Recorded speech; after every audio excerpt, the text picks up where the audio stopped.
Et bonjour et bienvenue dans ce nouvel épisode de la petite bibliothèque de RML.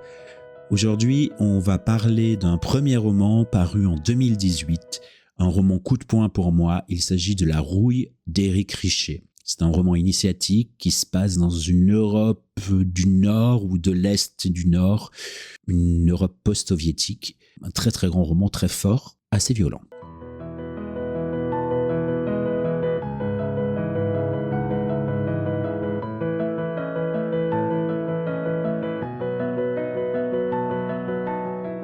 Noé, un adolescent, vit avec son père au cœur d'un pays d'Europe de l'Est dont on ne saura rien, un pays proche de la Finlande.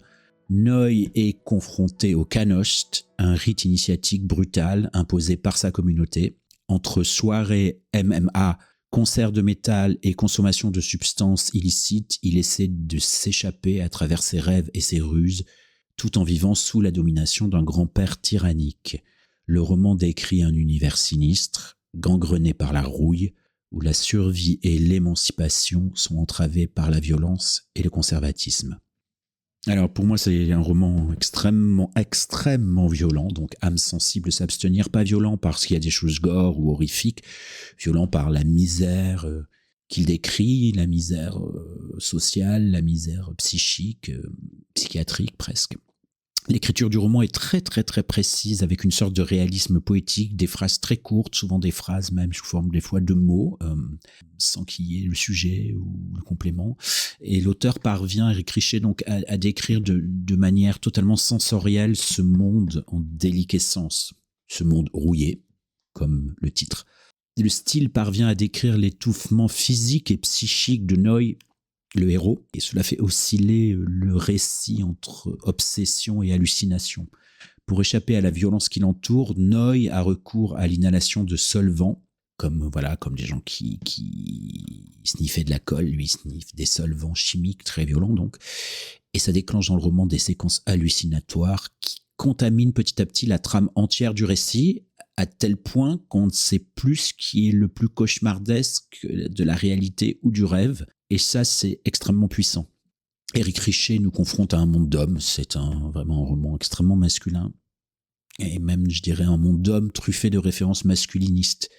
Noé est confronté à ce rituel ancestral, donc le Kanost, qui est un rituel inventé, inspiré de rituels qui ont pu exister, mais ce n'est pas la réalité.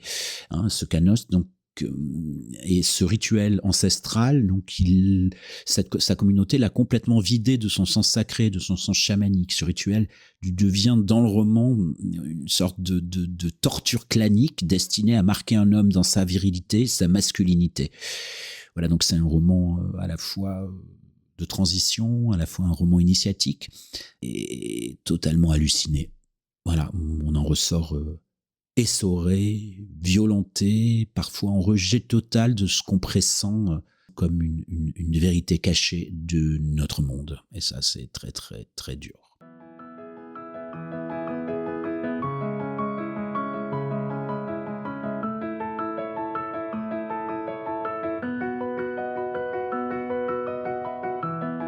Le chien mordait le bitume. Il écumait. La bave sinuait entre les billes de grésille qu'il balaya de ses pattes avant. L'arrière-train tenta vainement de se relever, par à-coups, bipède autonome fuyant la moque en train de gangrener le reste du corps, affalé sur le côté. « Loupousse, Loupousse !» cria Noé en s'approchant. « Viens là, viens manger !» Les mots avaient fusé comme ça, sans réflexion aucune, pour entrevoir une étincelle de raison dans les yeux de l'animal. Le garçon ne vit que le blanc laiteux des globes révulsés. Les canines rayaient l'asphalte, museau mousseux, cramoisi. Noé enjamba le chien par l'arrière pour ne pas se faire mordre. Des larmes de givre désagrégées collaient à son visage. Des filets de bile balafraient le bas de son pyjama et ses pieds nus.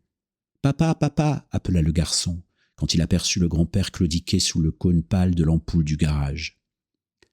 Zelge s'avança vers l'animal, le laissa s'arc-bouter contre ses jambes, s'accroupit et le saisit sous la gueule par la peau flasque du cou pour le retourner face à lui.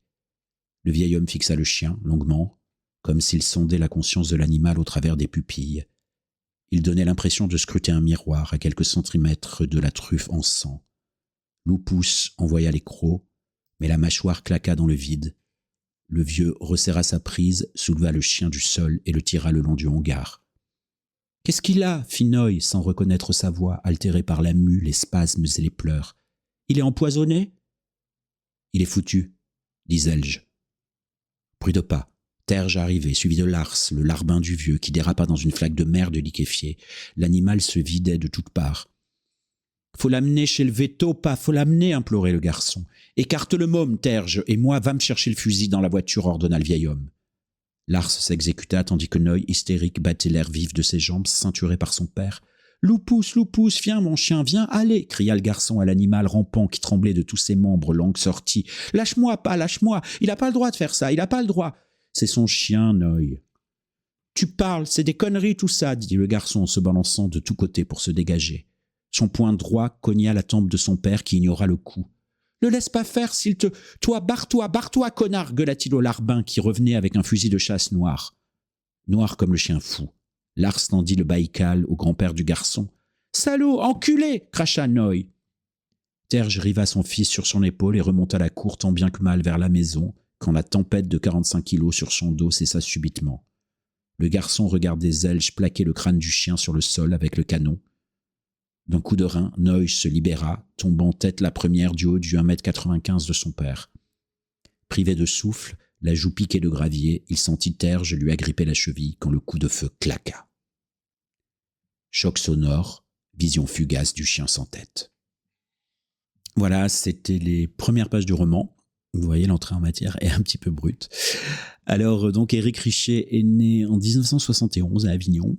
Il étudie le cinéma, pendant longtemps est projectionniste, pendant des années donc, avant de partir au Japon, lui-même réaliser un documentaire. La Rouille est son premier roman, paru en 2018 aux éditions de l'Ogre. Il s'en suivra un deuxième roman en 2021, Tiger, que je n'ai pas lu. Mais voilà, je vous encourage toujours à le découvrir. Et on attend, j'espère, un troisième roman de cet auteur étonnant, violent et très intéressant.